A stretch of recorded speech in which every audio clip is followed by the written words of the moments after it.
Mukhang kinalawang na yung bike natin mga kabayan, no? So matagal-tagal din na standby. Siguro last ko nagamit ito ay, hindi ako nagkakamali, September or October. So tingnan natin yung panahon dito kung umuulan pa. Kung hindi, magbabike tayo. Ayan. So medyo yung panahon natin, ma-fog lang siya, makulimlim siya. Mayroon namang liwanag pa rin sa baba. At yung mga snow, papansin nyo, manipis na. So kaya na kaya ito ng bike. So magbabike tayo. Papasyal ko kayo. Ayan. So bago yan, i-check muna natin itong gulong. Ito kay Amaya ito eh. So gagamitin niya ito baka next week na. So itong gulong medyo flat na siya. So matagal na to na bike ko. Sikanhan pa to, nabili ko dati. Check natin yung mga preno. Siguro konting hangin lang. Lagyan muna natin itong hangin bago tayo mag biyahe.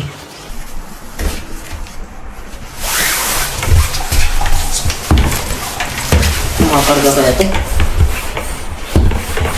Oo nga. Makarga nga. So kayo mga kabayan, baba na natin itong bike. Umpisa na natin yung pagbabike ngayon mga kabayan. So maganda yung panahon. Medyo nainitan ako sa loob kasi warmer yung sinuot ko. Tapos pagka kuwan kasi nakakulong yung kuwan mga kabayan sa loob, may heater, mainit din. Pwesto muna natin ito. Kinalawang na yung helmet natin. So last October or September pa ata ako huling nagbike. Tapos bihira ko lang siya magamit. Kasi pagka nakagamit ka na din, magsasawa ka na din pagka wala kang kasama magbike. So ngayon, labas na tayo mga kabayan. Bike na tayo. So medyo nakakamiss din magbike, no, kasi napakahaba kasi ng winter dito. So kailan lang dito nagtunaw, nitong linggo lang nag-umpisa magtunaw. Karaang linggo medyo makapal-kapal pang snow. Pero nung panay ulan, tapos yung temperature ay bumagsak sa 0 degrees, 1 degree Celsius, 2 degrees. Ngayon parang yung temperature natin nasa 1 degree Celsius. Ayan, so nakakamiss magbike. So alam nyo ba, itong pagbabike ay isa sa mga hilig natin mga kabataan tayo. Pero wala po akong bike, hindi ako nagkaroon ng bike. Kasi nga yung mga magulang ko mahirap lang. Hindi makabili ng bike. Napakamahal lang ng bike dati. Panahon ko, naalala ko, 1997 or 1998. Grade 2 ako mga kabayan. Gusto ko magka-bike noon, grade 2 ako. Hindi talaga ako naka-bike, hindi din ako nakahiram kasi walang magpapahirap sa akin. Tapos, naalala ko, parang grade 5, nakahiram ako ng bike. Hindi ko pa makalimutan yun sa kapitbahay na. Pero pinapahiram niya ako, pero may limit lang kasi nga, marami kaming gumagamit. Ayun, natuto ako mag-bike noon, grade 5. Tapos nung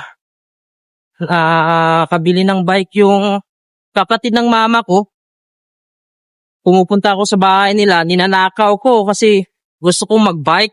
Kaya minsan nagagalit sa kasi nawawala yung bike. Pagbalik kasi ng bike niya, wasak na. Sira-sira na ako yung nakasira. Yung bike pa dati naalala ko, mga 700 pesos ata. 1998 or 1999, mga ganun. So 700 mga kabayan, napakalaking pera na yan dati. 700 pesos. So hindi naman makakita yung papa kung ganyan. Siguro yung bayad lang sa pagtanim dati, siguro nasa 50 pesos kung magtanim ka. So yung 50 pesos na yan, medyo malaki na din yan dati. Kakabili na ata ng bigas dati. So umpisa na natin dito magbike. Papunta dun sa destinasyon natin. Hindi ko lang alam kung okay pa ba to. Parang nakalimutan ko na magbike. Hindi naman tayo expert kasi sa bike. Dito lang din ako nakabike ng ganito. Hindi man ako nakabili ng bike sa atin. Kahit nung malaki na ako mga ba, nung nag-abroad na ako, hindi pa ako nakabili ng bike dun sa Pilipinas. Actually, kaya ko naman bumili ng bike nung nag-abroad ako sa Saudi. Pero nung kabataan ko talaga, yun nga, yaya na sinabi ko, na pangarap ko talaga magkaroon ng bike. Tapos, nananaginip pa ako niyan dati mga kabayan. Nung bata pa ako, elementary ako na sana may bike ako. Tapos inimagine ko na pumapadyak ako sa bike. Eh, wala ka, madulas. Madulas pa yung snow. Ayan. Ayan. So, ina-imagine ko pa dati na pumapadyak ako sa bike habang natutulog ako, nanaginip ako. Kasi nga, isa sa pangarap ko magkaroon ng bike. At yung pangarap ko ba dati, yung mountain. Yung mountain dati, nasa kuha nata, 1,500 pesos. Mga year 1999, hindi ako nagkakamali. Year 1999 or 2000, mga ganun. So, 1,500, napakalaki. Yung mumurahin, maabot ata ng 500 pesos. Yun na yung mga BMX, yun na yung mabilis mabili ng mga kasama ko kasi hindi naman mga mayaman din yung mga kasama ko. Diyan lang tayo kasi medyo madulas pa, may snow pa kasi. So medyo malapit tayong tumagilid kanina. Kaya dito medyo dry na dito. So ingat-ingat lang tayo. So gusto ko talaga dito summer. So diyan lang tayo kasi yung tire natin hindi ito pang winter. Pangkuhan pa ito summer. May nagbabike naman dito kasi winter yung gulong nila. Yan. So dito tayo sa city muna, pero dadalhin ko kayo dun sa lugar kung saan medyo maganda yung area sa gilid ng dagat. Yan. So yung bike ko pala na ito, ay binili ko ito sa kasama kong Pilipino. Kasi binili niya ito, may bike ako dati, pero bininta ko dahil nga hindi ko na din nagagamit dahil busy sa trabaho. So nung pagbalik ko dito, kung kasama ko ng pamilya ko, parang gusto ko mag-bike kasi may bike din si Axel, binilan ko. Kaya bininta din ng kasama ko kasi hindi niya din ginagamit. Kaya so nagbili ko.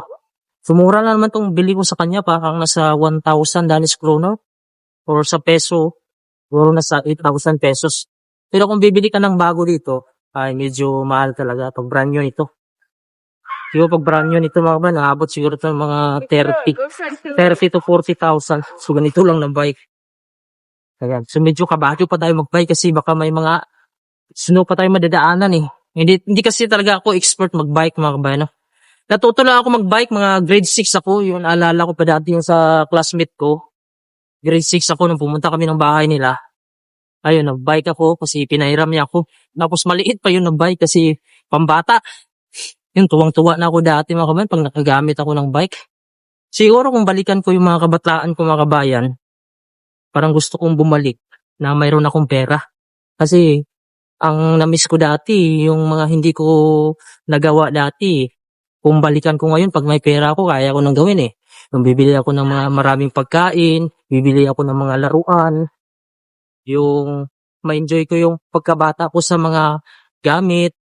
Pero enjoy naman din yung kabataan ko dati. Pero hindi lang talaga sa mga material na bagay. So enjoy ako sa mga yung paglalaro, mga habulan. So yun dati yung ligo sa may kuwan, maligo sa may sapa, punta ng bukid. Ayaw na po dati yung kuwan ko dati. Isa sa mga kasiyahan ko.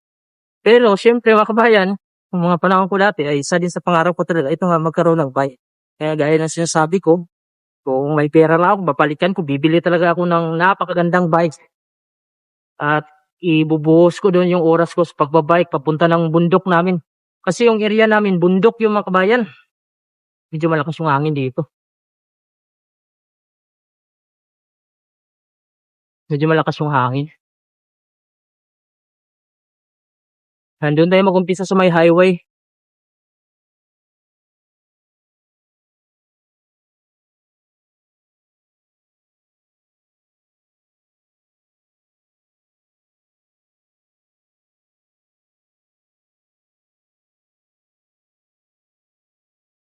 Dito mayroon pang snow.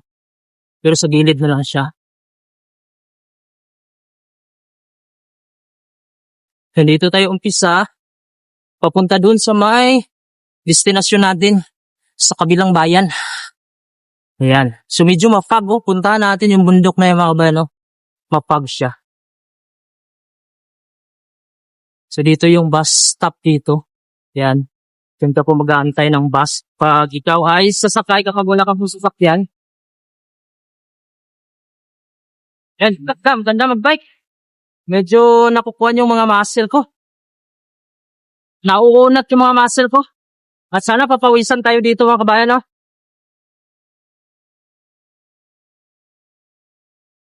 Tingnan natin dun sa madadaanan natin hanggang dun sa dulo kung kuha na ba talaga tunaw na yung snow. Kasi takot ako mag-bike pag may snow siya. Baka mamaya makakuan tayo. Tumba tayo. Delikado. Wala tayong suporta. Ito lang, helmet. Yan, so napakasarap pag wala lang talaga snow. Ito yung gustong gusto ko. Kasi marami kang pwedeng gawin dito. Lalo na ngayon mga kabayan, no? Ang oras natin ngayon ay alas 8 na ng gabi. Pero napakaliwanag. Dahil dito nga sa Greenland, kapag panahon po ng summer dito, ay hindi na po lumulubog yung araw. Sa panahon po dito ng June, July, August, ang daming pwedeng gawin. September, medyo dumidilim na siya, pero matagal pa rin.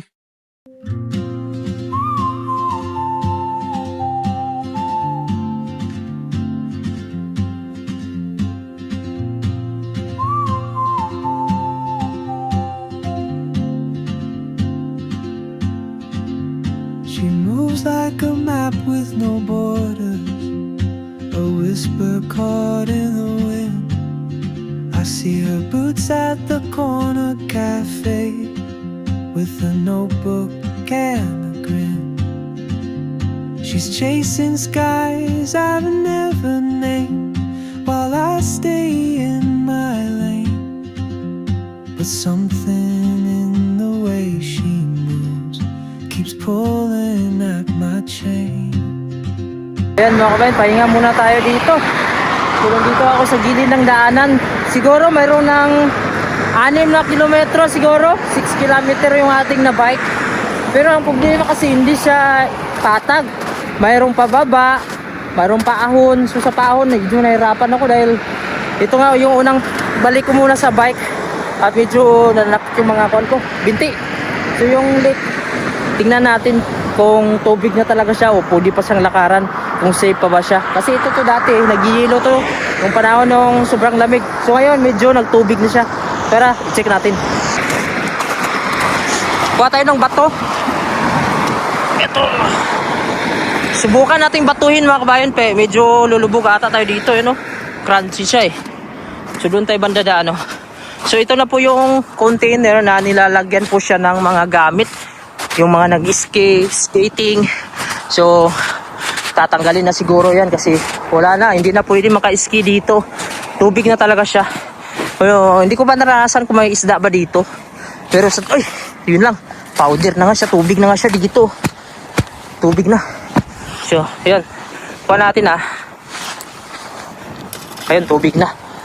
Nabasa pa tayo. Nabasa yung aking sapatos dito. Kasi kuha na siya. Tubig na. Ayan, so medyo nabasa yung kuha natin. Ating medyas. So may nagdaan na dito kaso parang nakakuan siya, nahulog din dito. So, paano kaya tayo dito makatalo na hindi tayo mabasa? Wala tayong magawa. Kasi tubig na yan. Ito malambot na pala to. Tara na. Ayun lang, basa na yung paa natin. So okay lang yan. Balik tayo bike ulit.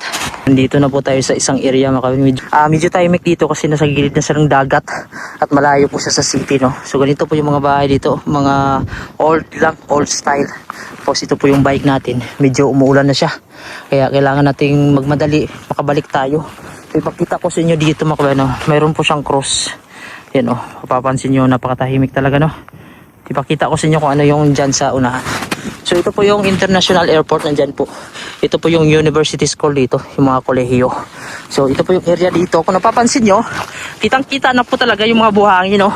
Yung mga bato, nagsilitawan na. So dati, grabe ang kapal ng snow dito. Dito pa sila nag-skiing, yung nagdadrive sila ng snowmobile. Ito ba lang po yung itsura ng Greenland kapag palapit na po yung summer, magi-green po ito. Ito brown po siya kasi medyo natuyo pa siya sa snow. So actually hindi po siya patay kasi babangon po siya ngayon summer. So ito ipakita ko sa inyo dito kung ano po yung itsura nito. Mayroon po siyang dalawang cross at may daanan po siya dito sa gitna at dito po natin makikita itong view na ito, napakaganda. At kung napapansin nyo, marami po siyang cross. Ito po ay New Cemetery. So kapag mayroon po ditong mamatay, dito na po dinilibing. Ayan po, New Cemetery po ito. So ang pagkakaalam ko dito, parang 3 yung cemetery dito, 2 yung old at ito po yung bago. So yun po mga kabayan, hanggang dito ito ata gagawin pa itong cemetery dito. Yan, so marami pa dito mga kabayan, no?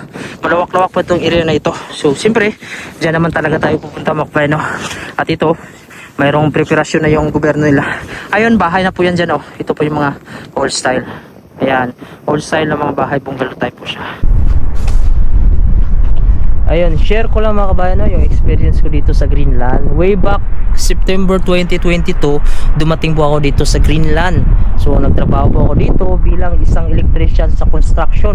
Unang trabaho ko po dito, ako po ay taga tiltil or taga tanggal po ng mga semento, na kung saan iga-grinder namin yon para ibabaon po yung mga tubo. Medyo mahirap kasi mabigat yung katawan ko mga kabayan dahil nabigatan po ako sa machine, ang lalaki po ng machine.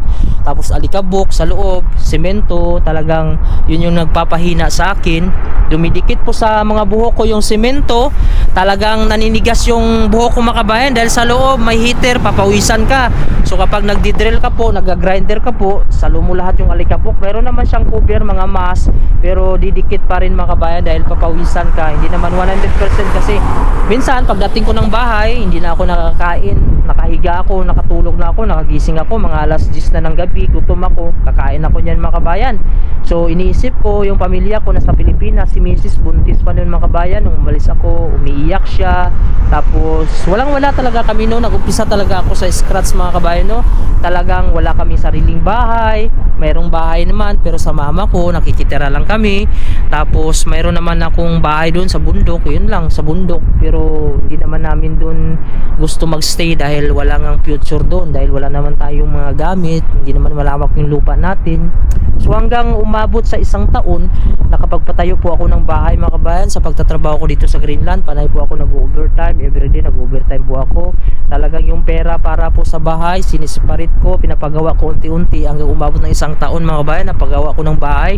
So medyo nabigla nga ako dahil nung una akala ko hindi ko kayang gawin na makapagpatayo ng sariling bahay sa pagtatrabaho ko dito sa Greenland. Ayun lang po, nagtipid lang ako, hindi po ako gumagastos sa mga luho ko dito, hindi nga ako bumili ng bagong cellphone, iPhone, di ako bumili mga kabayan.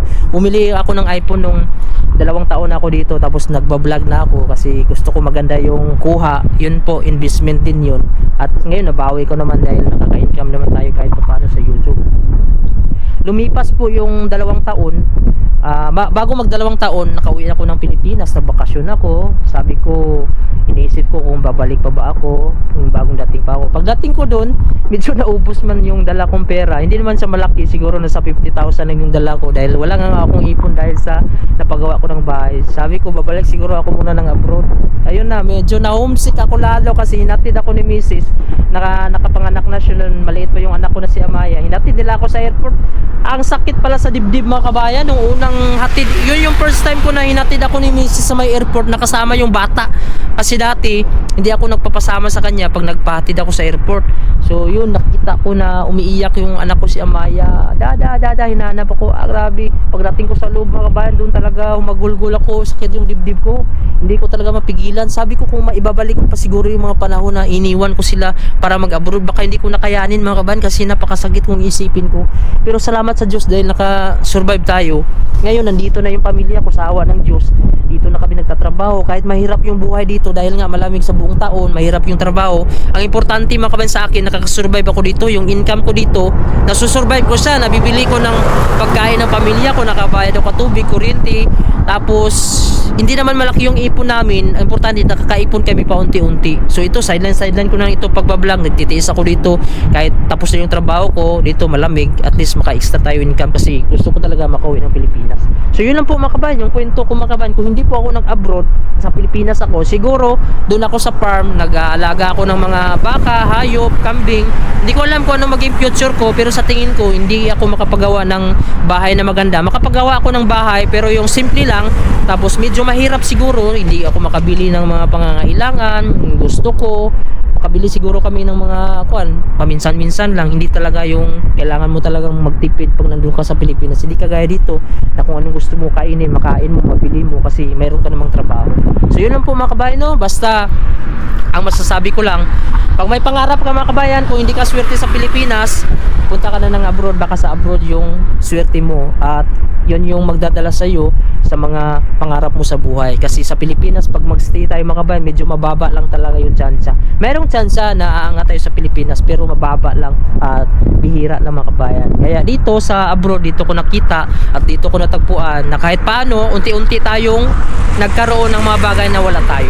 Oh, traveler, you carry the sun in your stride, leaving behind what I hold inside. If I don't ask your name today, I may never get the chance. Kailangan natin pumagilid lang dito kasi may dadaan po dyan sa may gitna.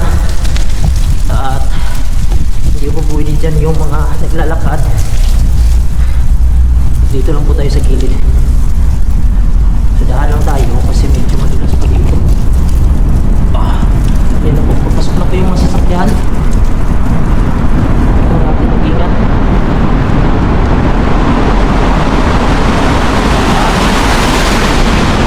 Lakad lang tayo mga kabayan kasi medyo delikado.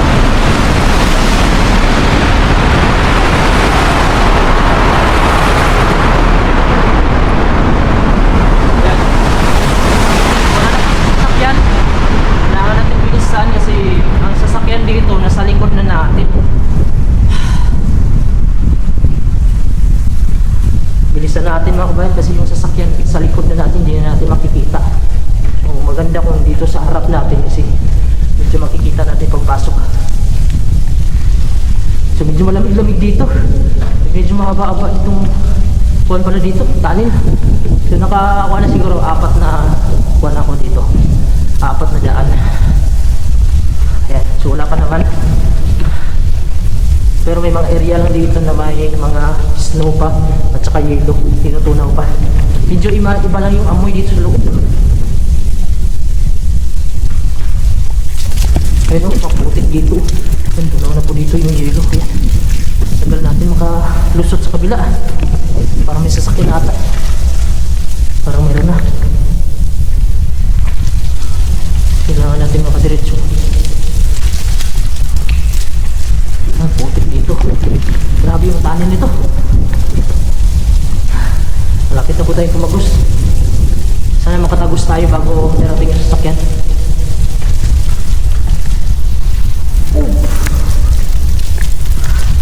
Ayan, malapit na. Sana dito yelo. Putik. Putik dito. Grabe yung putik. Parang buhangin. Ayan, sakto. Nakalabas na tayo at walang sasakyan. Grabe, kapagod na din. Napagod na yung katawan ko. Balik yung ginaanan natin guys. Kaya pa, may lakas pa tayo. Sana makapagtrabaho pa tayo bukas. Malakas-lakas pa naman tayo mga kabayan. Pang warm up pa lang to eh. Umpisa pa lang to.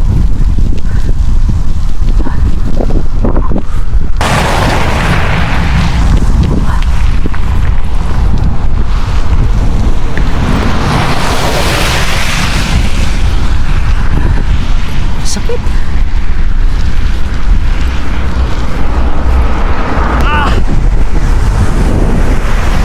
Tulikat na po guys. Ganun tayo.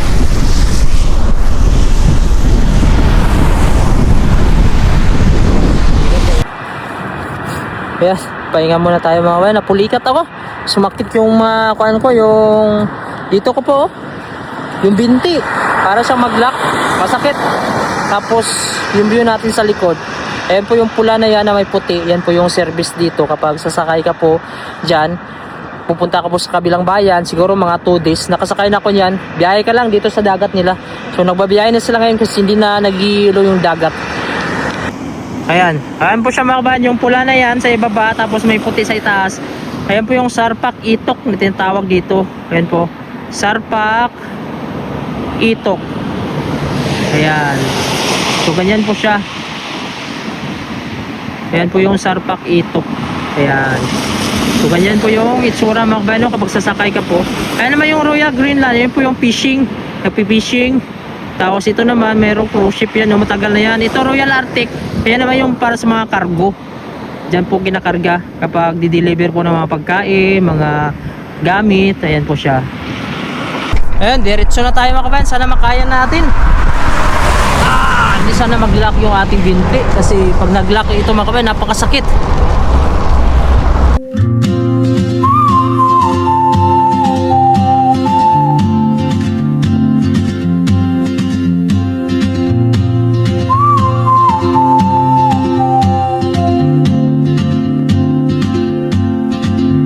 She moves like a map with no borders, a whisper caught in the wind. I see her boots at the corner cafe with a notebook and a grin. She's chasing skies I've never named while I stay in my lane. But something in the way she moves keeps pulling at my chain. Oh, traveler, you carry the sun in your stride, leaving behind what I hold inside. If I don't ask your name today, I may never get the chance to walk beside your wandering dance.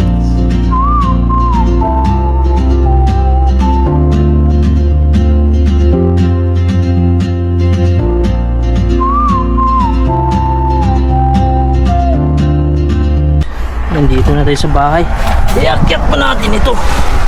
Oh, medyo nakakapagod pero at least nakasurvive ako makabayan. Grabe ang layo ng pinuntahan natin. Oh, medyo matagal kasi kapag paahon siya. Kasi hihinga ka pa, kuhan ka pa, hihinto ka pa. Lalo na kapag medyo may mga snow pa kasi hindi pa talaga sa totally na maganda baikan. May mga area pa na makakapal, may mga buhangin pa siya. Mamaya na yan paglinis na talaga kasi may mga buhangin pa siya. Yun pa yung mga buhangin na nilalagay dati para hindi siya dudulas. So oras natin mag alas 10 na siya ng gabi.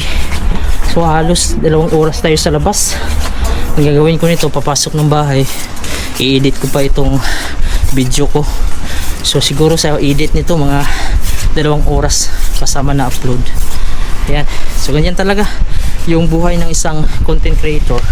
Kapag naghahangad tayo na maka-extra income tayo, sipag at tiyaga lang. Kasi pag wala akong tiyaga dito, hindi na ako kikita. So sayang din naman. Kasi kumikita na yung Facebook natin, hindi ka pagagawa ng video. Alam ko naman sa inyo na may iba na nag-aabang talaga sa video ko upload. So yun, salamat po sa suporta niyo.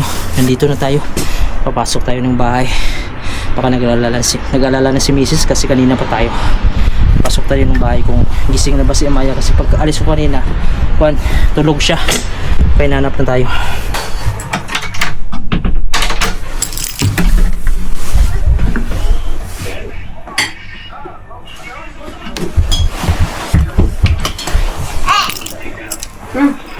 Bliss Bliss papa. Babutin mo papa, nagkarak-karak ka ha. Axel, what are you doing? Tanggalin natin yung ating suot. Ang init. Hello. Dito na po si Amaya. Kanina yan pa daw ako hinahanap. Pura yung matapang, lagyan na matubog. Na, bagong gising lang. Alas 10 na dito. Hindi na yan matutulog. So, ito lang yung suot ko. Isang jacket. Tapos, ito po, warmer siya.